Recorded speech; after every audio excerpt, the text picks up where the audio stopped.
السلام علیکم بھائیوں اور بہنوں، میری بنو قریظہ پہ بنائی گئی ویڈیو کو دیکھنے کے بعد میرے چینل پر کسی نے غزوہ بنو مستلق کے متعلق سوال کیا۔ انشاءاللہ اس ویڈیو میں آپ کو اس غزوہ کے بارے میں آپ کے تمام جواب مل جائیں گے۔ غزوہ بنو مستلق کو المریسیہ کے نام سے بھی جانا جاتا ہے۔ المریسیہ اس جگہ کا نام ہے جہاں یہ واقعہ پیش آیا تھا۔ بنو مستلق اسلام کی آمد سے پہلے سے قریش کے حلیف تھے، اس لیے جب کفار مکہ نے مدینہ پر حملہ کیا تو انہوں نے جنگ احد میں قریش کا ساتھ دیا تھا۔ اب ہم اس غزوہ کی مین وجہ پر آتے ہیں۔ حضور صلی اللہ علیہ وسلم تک یہ خبر پہنچی کہ بنو مستلق مدینہ پر اچانک حملہ کرنے کا منصوبہ بنا رہی ہیں۔ حضور نے اس خبر کی تصدیق کے لیے ایک صحابی بریدہ ابن الحصیب کو بنو مستلق روانہ کیا۔ ان صحابی نے خود کو ایک بدو ظاہر کیا اور بنو مستلق کے سردار الحارث سے کہا کہ میں نے سنا ہے آپ مدینے پر حملہ کرنے والے ہیں، مجھے بھی اس میں شامل کر لیں تاکہ مجھے جنگ کا مال مل سکے۔ الحارث اس بات سے بہت خوش ہوا اور اس نے بریدہ رضی اللہ عنہ کو اپنی فوج میں شامل کر لیا۔ یہاں آپ یہ دیکھیں کہ حضور نے صرف ایک افواہ کی بنا پر بنو مستلق پر حملہ نہیں کیا، بلکہ انہوں نے پہلے اس خبر کی تصدیق کی۔ حضرت بریدہ رات کے اندھیرے میں بنو مستلق سے نکل گئے اور واپس مدینہ آ کر حضور کو ساری بات بتائی۔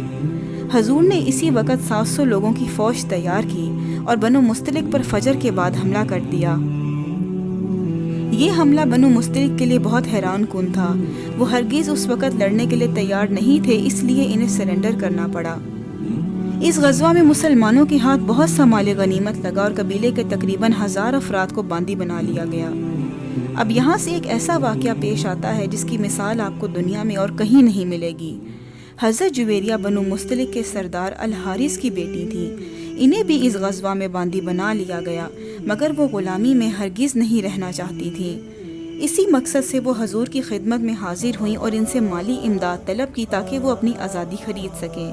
اس پر حضور نے انہیں نکاح کی پیشکش کی اور ان کو ان کی آزادی حق مہر میں دے دی۔ جب مدینہ کے مسلمانوں نے حضور کی حضرت جویریہ سے نکاح کی خبر سنی تو انہوں نے کہا کہ ہم کس طرح حضور کے سسرالی رشتہ داروں کو اپنی غلامی میں رکھ سکتے ہیں، تو انہوں نے ایک ایک کر کے تمام باندیوں کو رہا کر دیا، یہاں تک کہ تمام بنو مستلق آزاد ہو گئے۔ اس کے بعد حارث، جو کہ حملے کے دوران فرار ہو گیا تھا، وہ واپس آیا۔ اس کا ارادہ کچھ قیمت ادا کر کے اپنی بیٹی کو وہاں سے لے جانے کا تھا۔ اس کے واپس آنے پر حضور نے حضرت جویریہ سے کہا کہ اگر وہ واپس جانا چاہتی ہیں تو جا سکتی ہیں، مگر حضرت جویریہ نے حضور کے ساتھ ہی رہنے کا ارادہ کیا۔ جب الحارث نے دیکھا کہ ان کی محبوب بیٹی نے والد کے بجائے حضور کو ترجیح دی ہے تو وہ نہایت متاثر ہوا۔ بھلا آپ خود سوچیں، حضرت جویریہ کا حضور سے عمر میں بہت فرق تھا اور ان کا نکاح صرف وقت کی ضرورت تھی، مگر وہ چند ہی دنوں میں حضور کے اخلاق کی معترف ہو گئیں اور انہوں نے اپنے والد کے ساتھ جانے سے انکار کر دیا۔ اس بات سے الحارث نے سوچا کہ ضرور حضور میں کوئی خاصیت تو ہے جو انہیں سب سے الگ اور محبوب بناتی ہے۔ الحارث نے اسلام قبول کر لیا اور ان کے ساتھ ہی ان کے سارے قبیلے نے بھی اسلام قبول کر لیا۔ حضور نے بنو مستلق سے حاصل ہوا تمام مال غنیمت انہیں واپس کر دیا۔ آزاد تو مسلمان انہیں پہلے ہی کر چکے تھے، الحارث کو پھر سے ان کے قبیلے کا سردار بنا دیا گیا، تو بنو مستلق اپنے علاقے میں واپس پہنچا دیے گئے، صحیح سلامت اپنے تمام مال و مویشی کے ساتھ۔ بس اب فرق یہ تھا کہ وہ مسلمان تھے۔ الحمدللہ، یہی ہمارے مذہب کی خوبصورتی ہے اور ہمارے نبی کی سچائی کا کمال۔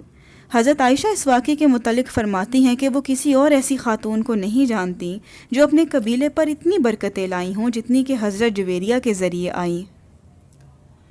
اس واقعے سے یہ بات بھی ثابت ہوتی ہے کہ حضور نے حضرت جویریہ سے شادی کرنے کا فیصلہ بڑی دور اندیشی سے کیا تھا۔ پہلے ان کے نکاح سے بنو مستلق کو آزاد کر دیا گیا اور پھر الحارث کے متاثر ہو کر اسلام قبول کرنے سے تمام قبیلہ مسلمان ہو گیا۔